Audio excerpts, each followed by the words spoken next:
Are you afraid or are you worried? What do you do when you are afraid?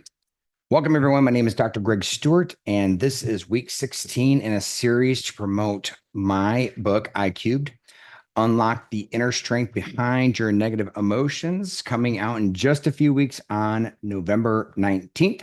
So you can pre order your copy of the book in soft copy or Kindle. The best thing to do when you have anxiety, like I said last week, is to define the threat and be specific. What is the threat?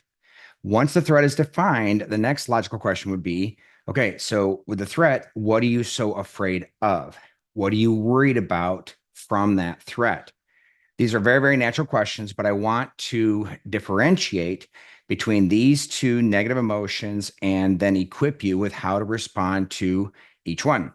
So I define fear as the negative emotion produced when something undesirable approaches. You don't want it to happen. The key word of differentiation between fear and worry is the word probability. If the probability of what you're afraid of is high enough, then you have to burn your negative emotional energy, creating a strategy of response to either keep it from happening or minimize the consequences if it does happen. Overall, this is a very natural and healthy process. Worry, on the other hand, is something coming in our direction that we're afraid of that we don't want to have happen, but the probability of it occurring as happening is so low that it can literally be labeled a lie.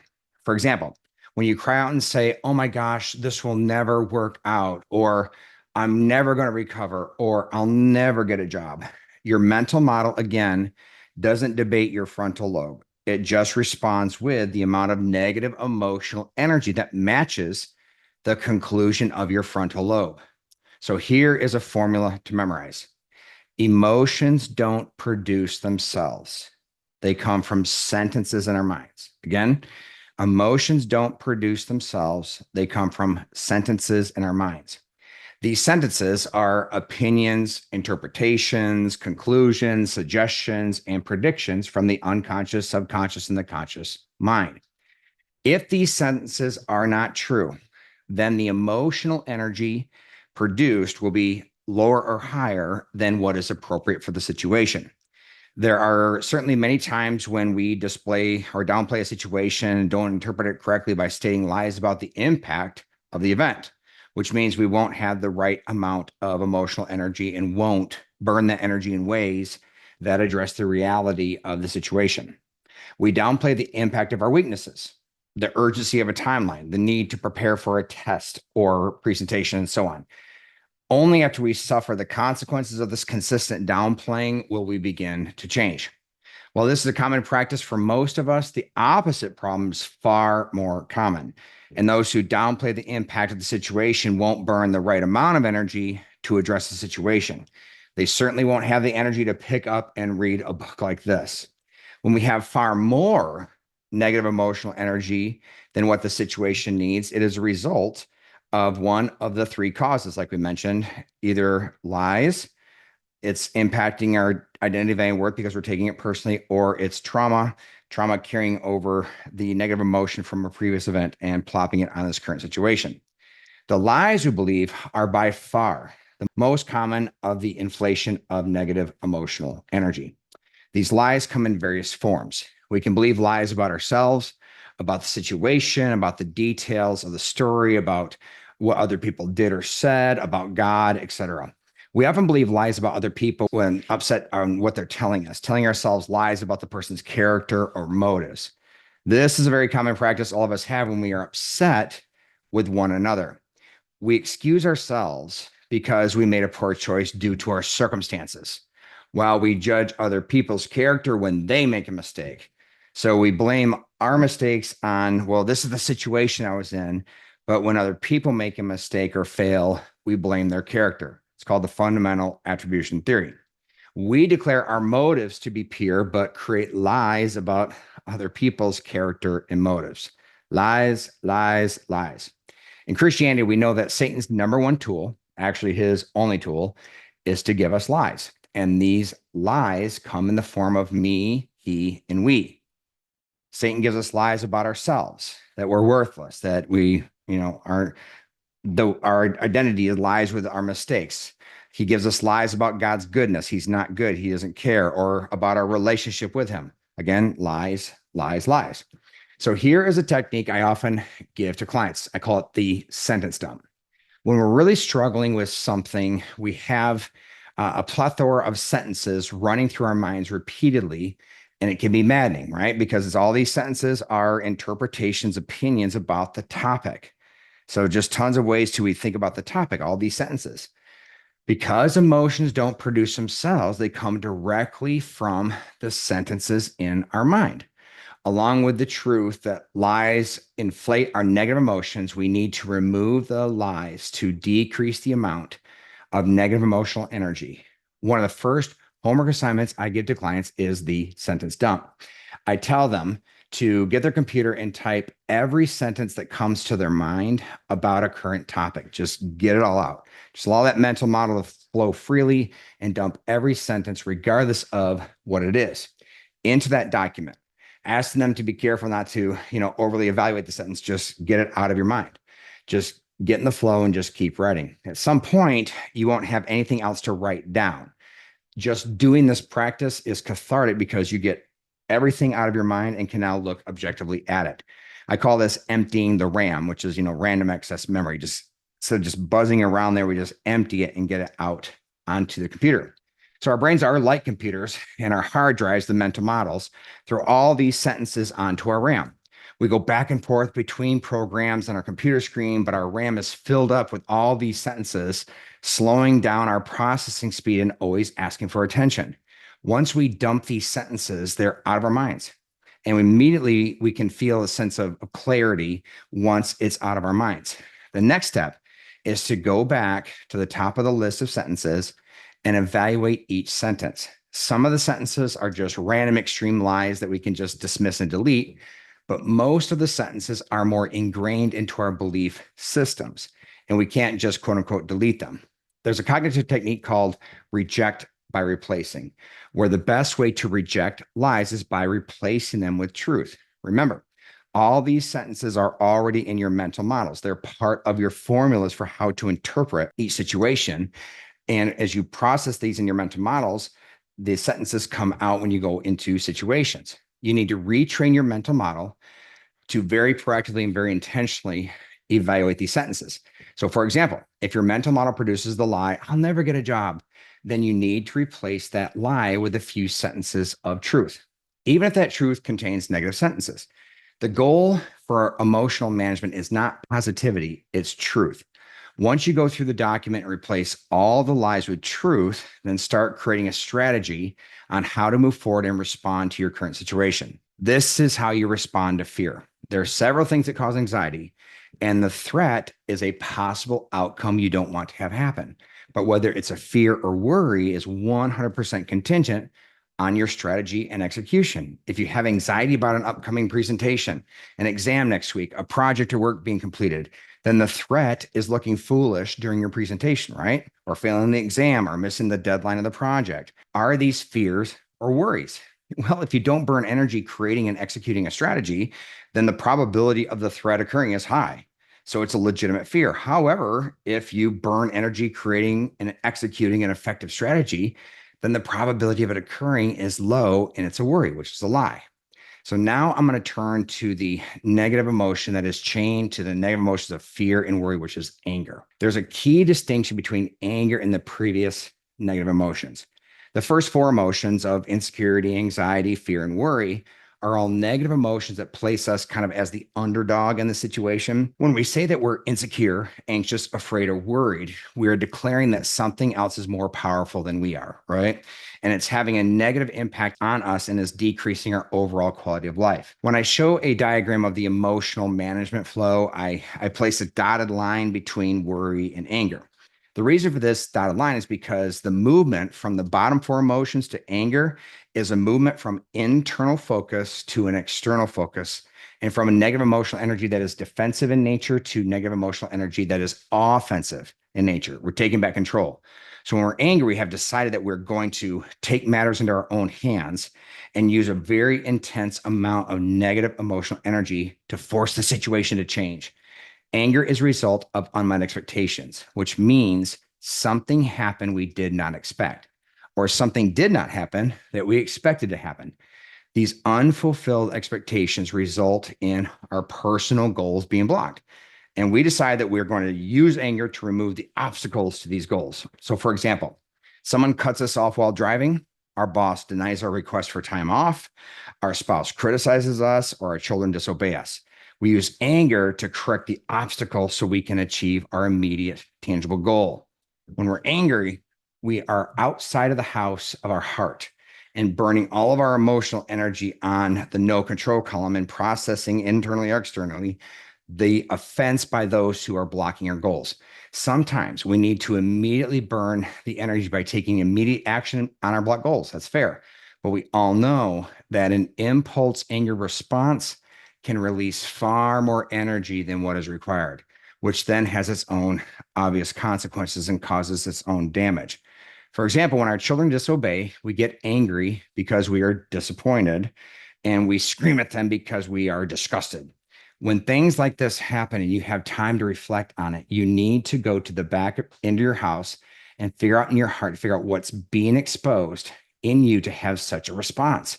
Was it one of the causes of the inflation of emotional energy, whether it be I believed a lie about it, or I took it personally, impacting my value and worth, or it's a memory of a trauma?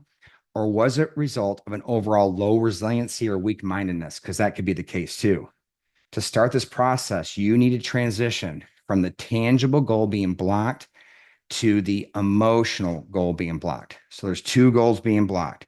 A tangible goal, which is right on the surface, we can see it, but the deeper one is the emotional goal being blocked, which is what needs to be uncovered is our emotional goal. So when you get angry, what emotional goals of yours is being blocked? Sometimes it's difficult to ascertain exactly what emotional goal is being blocked, but it's crucial to figure out what that is in order to discover why the tangible path that's being blocked is so important to you.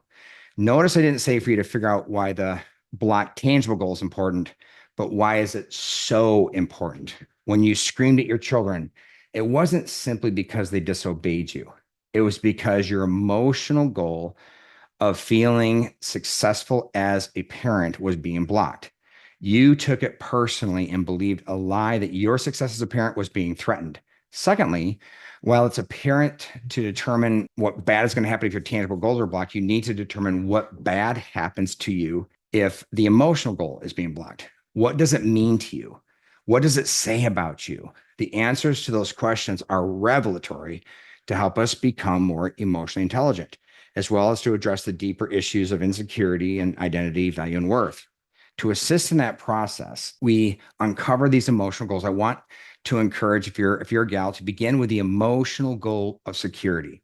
So if you're angry with a tangible goal being blocked, then look at how is this making me not feel safe or secure? And for men, to begin with the emotional goal of significance or some form of it. Do you feel disrespected? So when you begin there, I believe then you'll find synonyms to those words and accurately state that not only is it the tangible goal, but it's also the emotional goal that is being blocked. So once you've determined what goals are being blocked, I direct clients to kind of grab those goals and drag them below the dotted line because we got to bring it back inside. The focus from the external back into the internal, figure out what's being exposed. So even when you determine what the goals are, tangible and emotional, are being blocked, you need to figure out the degree of response. So to do so, realize that in addition to anger being caused by unmet expectations and blocked goals, the degree of the anger is always a result of the degree of fear in that moment. Anger ultimately is a result of fear. I've had many people push back on that claim, but I always ask them to give me one example where this isn't true. We know that we're afraid of not achieving our goals. Fear is at the core of all anger and sometimes hurt as well. They're kind of tied together. So when a cat hunches its back and hisses, or a dog barks, or a rattlesnake rattles its coils, it's showing us anger as a powerful emotion to achieve the emotional goal of safety. But at its core, it's because it is afraid. Many know the scene from the movie Batman after young Bruce fell into the dry well and was overwhelmed by bats. His dad came to save him and calm his fear, and he asked Bruce the question, "You know why the bats attacked you, don't you, Bruce?" And immediately answers his own question by saying, "It was because they're afraid of you." So, when assessing your own fear, ask yourself, what am I so afraid of? What's the worst that can happen if the situation happened? Many immediately respond by saying, well, if this happens, then I'll feel upset or I'll get angry or I'll explode or whatever the case is. The negative emotion is not what bad tangibly happens, it's their emotional response to what tangibly happens. What bad happens, or what is the worst that can truly happen? The answer will be that their tangible goal won't happen. Time off, children obey, psycho driver doesn't cut me off. I then ask the second round of the same question. Well, what bad happens, or what's the worst that can happen if that happens? I tell them to keep asking the question until they arrive at the most probable, realistic, and logical result. So normally when we keep asking the question, we realize that the worst possible thing that can happen, tangibly, physically, relationally, is minor and has a simple solution to it. So on the scale of importance, it's normally pretty low, like a 1 or a 2. But we responded initially with an inflation with like a 7 or an 8. So the greatest driving force behind applying the third tenet, all negative emotions exposing something in you, is related to anger. Figure out what is being exposed to me because I fear that one of my emotional goals is being blocked.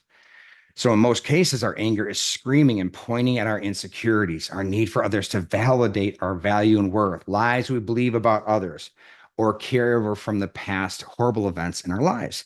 There is great empathy for each other for the hurt we all experience throughout our lives. However, we also know that the truth to that inflated anger is a situation that does not warrant it because that situation and the damage it's caused is really relatively small. Ask the question, what is being exposed in you? So finally, let's go with depression, last of the list. The final negative emotion is depression. By definition, I define depression as much more practical than medical in nature. If someone is depressed, then the person is still very angry, but they've given up hope that anything's going to change. So there's your hopelessness. But more than that, they have lost grace towards themselves. I do believe that a person who is depressed is still very angry because their goals, tangible and emotional, are still being blocked, right? If they weren't angry, they wouldn't care. Depression comes across as apathy, but that's not the case at all. There's still a deep anger and a loss related to the blocked emotional goal. The person has burned so much emotional energy trying to achieve their goals, they just get to the point of being burned out. And hence the result that they have given up hope that anything is going to change. Hopelessness is a common descriptor of depression. The final piece, the definition of depression, is that the person loses grace towards themselves. I added this piece to my definition after working at the behavioral health hospital. I'd always wonder why someone would self harm when they were depressed. Like anger, depression is above the dotted line. The focus of the negative emotion is on the environment, right? So that's what they're focusing on. Anger is this intense amount of negative emotional energy burned to change the immediate environment, while depression is a person raising the white flag of surrender to the environment, giving up trying to change it. However, in my work with those precious teenagers, I noticed that after the white flag of surrender was raised, declaring the environment the winner, they would simultaneously declare themselves the loser. After burning all that energy trying to change the environment to accomplish what their goals with no success, they simply conclude that the reason why their environment doesn't change is because something inherent in them, it's their fault, it's their issue. So they punish themselves in a variety of ways, and in some cases, pass the sentence of death upon their worthlessness and attempt suicide. So, obviously, not including the psychopathic, delusional, or psychotic diagnoses, depression is the most extreme inflation of negative emotions. The lies they believe about themselves, about others, about life, about God, etc., are reinforced in numerous ways, having direct access to their identity, value, and worth. Children who experience emotional, verbal, physical, and sexual abuse and or neglect do not have the emotional, intellectual resources to discern between truth and lies, nor can they arrive at the psychological truth that the authority figures in their lives are treating this way, are doing so because of their own emotional, psychological, and moral dysfunction. The negative emotion of depression naturally leads to the topic of trauma, which I will discuss next week. Talk to you soon.